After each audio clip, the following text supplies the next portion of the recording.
The alarm rips through my sleep before my eyes even open. Red light floods the small cabin, and for one confused second, I do not know if I am dreaming or awake. Then the ship shudders under me, and I know this is real. My name is Daniel Foss. I am a communications officer on the ship Horizon, stationed at the edge of human space, in a system called Calder. 10 minutes ago I was asleep. Now I am running down a corridor with my boots half-laced, because the enemy has arrived early, and nobody expected that. The Calith fleet was supposed to be 4 hours out. Our scanners told us that yesterday. But scanners can be wrong, and today they were wrong in the worst possible way. 300 enemy ships have dropped out of transit right on top of us, and the only thing standing between them and our colony worlds is a battle station with half its crew still buttoning their uniforms. I reach the communications deck and drop into my chair. Captain Ellen Marsh is already there, standing at the center console, her face calm in a way that does not match the chaos around her. She has been in worse moments than this. I remind myself of that fact because I need something to hold on to. "Report," she says, without turning around. "Enemy fleet confirmed. 300 hulls, moving in formation. No communication attempt yet," I say, reading the numbers as they scroll past me. "They are not calling first. That is new," she says quietly. The Calith always call first. It is their custom, their pride. They believe in giving their enemy the chance to surrender before the fighting begins, because they see themselves as a civilized and superior people. The fact that they are not calling now tells me something important. They think this will be over so fast that a warning does not matter. They think we are already beaten. I glance at the tactical display. Our station holds 12 ships, 12, against 300. On paper, this is not a battle. This is an execution. But I have worked with these people for 2 years, and I have learned that paper numbers mean very little when it comes to humans.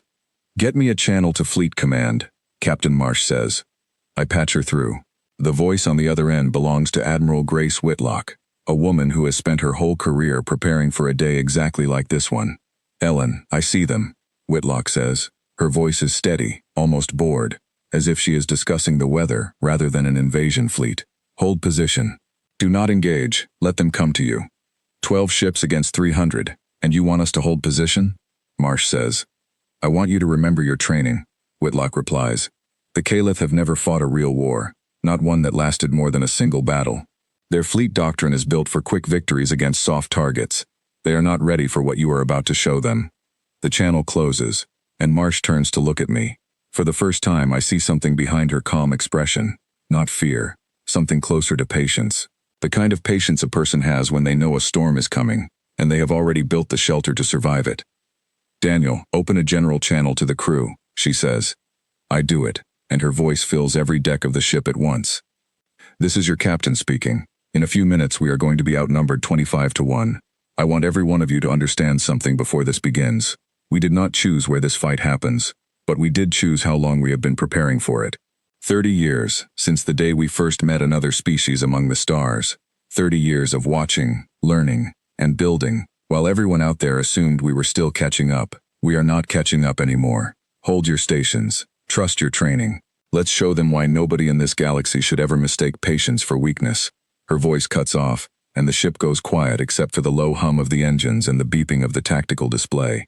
The Calith fleet begins to move closer. I watch their formation on my screen, tight and orderly, built for overwhelming force rather than clever tactics. It is the formation of a species that has never needed to be clever, because nobody has ever pushed back hard enough to force them to change. "They are entering firing range," I say. "Let them," Marsh replies. The first shots come from their side. Bright streaks cross the black distance between the fleets, and our shields absorb the impact with a shudder that rattles through my chair. I grip the edge of my console and force myself to keep reading the data instead of flinching. "Shields holding at 92%, I report. "Good," Marsh says. "Now it's our turn." She gives the order, and our 12 ships respond in a way the Calith clearly did not expect. Instead of returning fire in a straight line, our fleet splits apart, moving in patterns that look almost random at first glance. I have seen this maneuver in training simulations 100 times, but watching it happen for real sends a chill through me. Every ship moves like it knows exactly where the others will be, without needing to check. "They are adjusting formation," I say, watching the enemy fleet begin to react to our movement. They look confused. "They should be," Marsh says. "Nobody fights like this except us." For the next several minutes, the battle becomes a strange kind of dance. The Caliph ships try to bring their full weight of numbers to bear, but our smaller fleet keeps slipping through gaps in their formation, striking weak points and then pulling back before they can respond. It is not the kind of battle I expected when the alarm first went off. There is no wall of ships crashing into each other. There is only quick, precise movement, over and over, wearing down the larger fleet piece by piece. Enemy formation is breaking, I say, and I can hear the surprise in my own voice.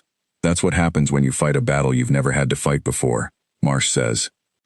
I check the numbers again. The Caliph fleet still outnumbers us by a wide margin, but their coordination is falling apart. Ships that should be supporting each other are drifting out of position, confused by our unpredictable movements. It reminds me of something my grandmother once told me about how animals in nature respond to a predator they have never encountered before. They panic instead of adapting, because their instincts were built for different dangers. A new voice comes through my headset. It belongs to Peter Doyle, one of our pilots, flying a small scout ship near the edge of the battle. "Captain, I've got something strange here," he says. "Some of their ships are pulling back completely. Not retreating from the fight, retreating from the system." Marsh frowns. "Confirm that." I check the scanners, and Peter is right. A cluster of Caliph ships near the back of their formation has broken away entirely, moving toward the edge of the system rather than continuing to fight. "They are running," I say. "Not all of them," Marsh replies, watching the main body of the enemy fleet still pressing forward. "But some of them figured out what is happening faster than the others." I understand what she means. Somewhere in that fleet, a handful of commanders have realized this is not the quick, easy victory they expected. And rather than stay and adapt, they are choosing to save what they can while there is still time. The battle continues, and slowly, the numbers begin to shift in a way that would have seemed impossible an hour ago. Our 12 ships have not won a war of firepower. We have won a war of movement, patience, and precision, exactly like Admiral Whitlock said we would. Then something happens that changes everything. A new signal appears on the long-range scanner, far behind our position. At first I think it is a mistake, a glitch in the system. But when I check it twice, the truth becomes clear. "Captain, I am reading additional ships," I say. "A lot of them." Marsh turns to look at my screen. "How many?" "At least 200, I say. "Coming from behind our position, they were hidden." For a moment I think the situation has become even worse than before, until Marsh smiles, and I realize I misunderstood what I am looking at. "Those are ours," she says. I stare at the screen, and slowly, the pieces come together in my mind. This entire time, while the Caliph fleet focused on our 12 visible ships, an entire second fleet has been sitting quietly at the far edge of the system, cloaked and waiting. Exactly the kind of patience Ambassador Reyes described months ago in a meeting I only half understood at the time. "We were never the whole defense," I say quietly. "We were the bait," Marsh replies, "and it worked perfectly." The hidden fleet moves into position with speed that surprises even me, closing the distance to the battle far faster than the Caliph ships can react. Their formation is tighter than ours, more disciplined, clearly meant to deliver a final decisive blow rather than to wear the enemy down slowly. I watch the Caliph commanders scramble to respond, but it is already too late for most of them. Trapped between our smaller fleet in front and the larger hidden fleet closing in from behind, their formation collapses entirely. Ships that once moved with confident precision now scatter in every direction, trying to find any path of escape. "They are requesting a channel," I say, watching a new signal appear on my console. "Put it through," Marsh says. The voice that comes through is different from the cold, confident tone I remember from the earlier negotiations. It belongs to a Caliph commander named Vrain Sael, and there is something in his voice now that was not there before, something close to disbelief. "This was not the fleet we scouted," he says. "Your numbers were never this large." "They were always this large," Marsh replies. "You just never saw them, because you never looked for something you did not expect to exist." There is a long pause on the channel. "What do you want from us?" Vrain Sael asks finally. "Withdraw from this system," Marsh says. "Return to Caliph space, and tell your leaders exactly what happened here today. Tell them humanity does not start conflicts, but we have spent our entire history learning how to finish them. Tell them the next time they consider testing us, they should remember this day." Another pause, longer this time. "Understood," the commander says, and the channel closes.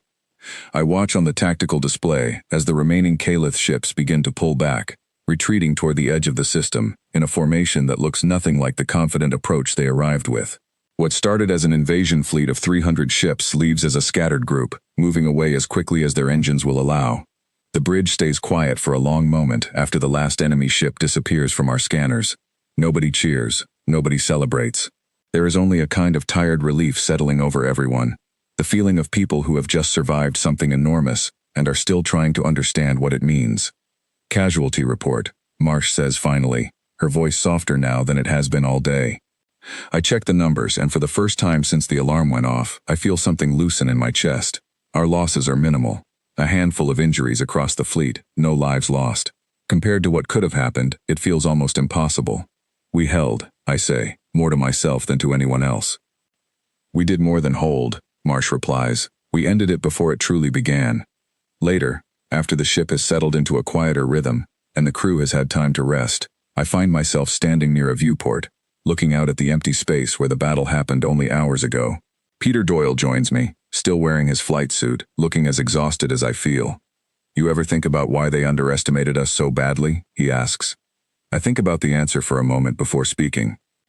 I think they looked at our history, saw how young we are compared to other species out there, and assumed young meant weak, I say. They never stopped to consider what kind of history actually shaped us. And what kind of history is that? Peter asks. A long one, I say, full of mistakes, conflicts, and lessons we had to learn the hard way, long before we ever met anyone else among the stars. We spent thousands of years figuring out how to survive against threats that came from within our own species, long before threats ever came from outside it. By the time we finally looked up and found neighbors, we already knew more about survival than most of them ever needed to learn. Peter nods slowly, staring out at the same empty stretch of space I am looking at. Do you think they will try again? He asks. Maybe, I say, but not soon. And when they do, I think they will remember today, and they will think twice before assuming we are still the same species they first met 30 years ago. Admiral Whitlock's voice comes over the general channel a short while later, addressing the entire fleet with the same calm, steady tone she used at the very beginning of the battle. Today, the Calith Dominion learned something about humanity that many other species in this galaxy have yet to understand, she says. We do not seek conflict. We do not celebrate it. But we have never once run from it, and we never will. To every crew member across this fleet, you should be proud of what you accomplished today, not because you won a battle, but because you protected something worth protecting, with patience, discipline, and skill built over generations. Rest well, you have earned it. The message ends, and the ship grows quiet again, filled with the soft hum of engines and the distant sound of crew members finally allowing themselves to relax after hours of tension. I sit back down at my console, watching the empty system slowly return to its usual calm rhythm, the same peaceful quiet it held before the alarm ever sounded. It is strange how quickly a place can shift from chaos back to stillness, as if the battle never happened at all, except for the reports I will need to file, and the memories none of us will ever fully forget. Captain Marsh walks past my station, pausing for a moment to rest a hand on my shoulder. Good work today, Daniel, she says. I did not do much, I reply. I just read numbers off a screen. Sometimes that is exactly what wins a battle, she says. Someone has to see clearly enough to tell the difference between chaos and opportunity. You did that today.